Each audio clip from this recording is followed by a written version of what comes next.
नमस्कार दोस्तों, मैं आज शिव शक्ति चैनल के माध्यम से आपके सामने आपकी सेवा में प्रस्तुत हुआ हूँ। मान्यवर माताओं एवं बहनों, भाइयों, मैं आज अपने रामायण के ज्ञान के उस कोश से थोड़ा सा ज्ञान की बातें लेके आपके सामने प्रस्तुत हुआ हूँ। मैं चाहता हूँ दोस्तों कि जिन भाइयों बहनों माताओं को इन शब्दों का ज्ञान न हो, वो इससे अछूते हो, उन सभी को इन शब्दों का, इन भावनाओं का, इन उपदेशों का अच्छे से ज्ञान हो सके। दोस्तों, मैं आज त्रेता युग के उस कहानी को आपके सामने प्रस्तुत करना चाहता हूँ जो महाराज रावण से संबंधित है। मर्यादा पुरुषोत्तम भगवान श्री राम ने लंका पे चढ़ाई करके जिस वक्त रावण का वध किया था, उस समय रावण मरना अवस्था में था। मर्यादा पुरुषोत्तम भगवान श्री राम ने रावण का वध करने के उपरांत उन्होंने अपने छोटे भ्राता लखन से को आदेश दिया, हे लक्ष्मण जी, रावण शूरवीर था, विद्वान था, योद्धा था, उसकी गणना वीरों में होती थी। वह अपने कर्मों से भले विरक्त हो चुका था, पर रावण जैसा विद्वान तीनों लोक में कोई नहीं है।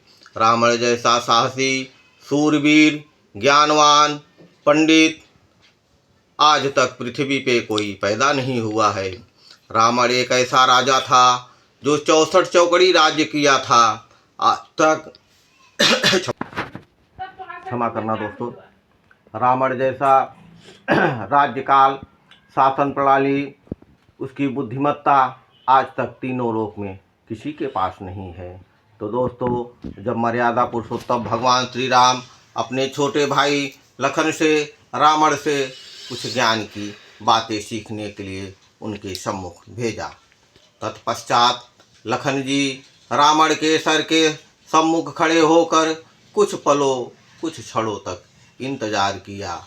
जब रावण के मुख से शब्दों की कोई भी माला नहीं फूटी, तब लखन जी क्रोधित होकर मन में खिन्नता का भाव लिए अपने बड़े भाई के सम्मुख प्रस्तुत हुए और उन्होंने क्रोधतापूर्ण शब्दों से मर्यादा पुरुषोत्तम भगवान श्री राम को कहा, हे भ्राता, रावण अवस्था पे है, फिर भी उसकी घमंड की प्रवृत्ति नहीं गई है। वह अपने मुख से एक भी शब्द नहीं बोल रहा है।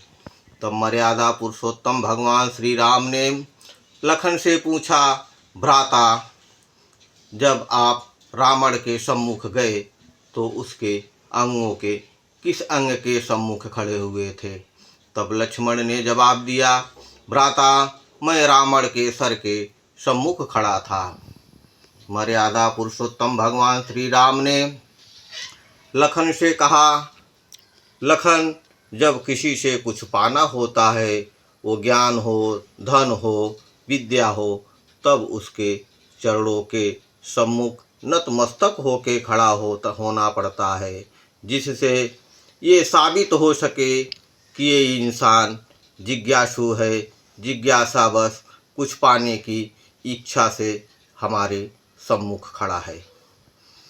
मर्यादा पुरुषोत्तम भगवान श्री राम के वचनों का पालन करते हुए जब लखन जी ने रावण के पैरों के सम्मुख नतमस्तक होके खड़े हुए, तब रावण ने उन्हें ज्ञान का, अपने मन का, अपने विचारों का जो संदर्भ प्रस्तुत किया, वो सराहनीय है।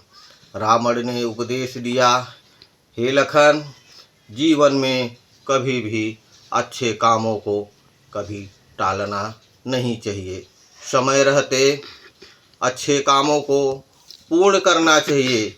क्योंकि अच्छे कामों को पूर्ण करने का अवसर बार बार नहीं मिलता। दूसरा उपदेश रावण ने दिया, हे लखन, शत्रु को, रोग को कभी कमज़ोर नहीं समझना चाहिए। शत्रु कभी छोटा नहीं होता, शत्रु शत्रु होता है। रोग कभी छोटे नहीं होते, वो कभी समय पाते इतना विकराल रूप धारण करते हैं कि शरीर को ग्रहण कर जाते हैं, उनको अपनी चपेट में लेते हैं, जिससे शरीर नष्ट हो जाता है। उसने तीसरा उपदेश दिया, हे लखन भैया, अपने जीवन के रहस्यों को कभी उजागर नहीं करना चाहिए। मन में जो जिज्ञासाएं, जो आत्मविचार पैदा हो, उन चीज़ों को अपने मन के अंदर ही रखना चाहिए। जब वो जिज्ञासाएं, जब वो भावनाएं, जब वो मन की कामनाएं पूर्ण हो जाएं, तब उसको प्रस्तुत करना चाहिए, अन्यथा वो विफल हो जाती हैं। तो दोस्तों, इन रहस्यों को उजागर करने के लिए मैं आपके सम्मुख जो शब्दों का भंडार प्रस्तुत किया है, अगर वो आपको अच्छे लगे, सराहनीय लगे, तो कमेंट के द्वारा आप हमें सूचित कीजिए। ऐसे शब्दों को, कोष को लेके, ऐसे ज्ञान की बातों को लेके हम आपके सामने प्रस्तुत होंगे। धन्यवाद। हर हर महादेव।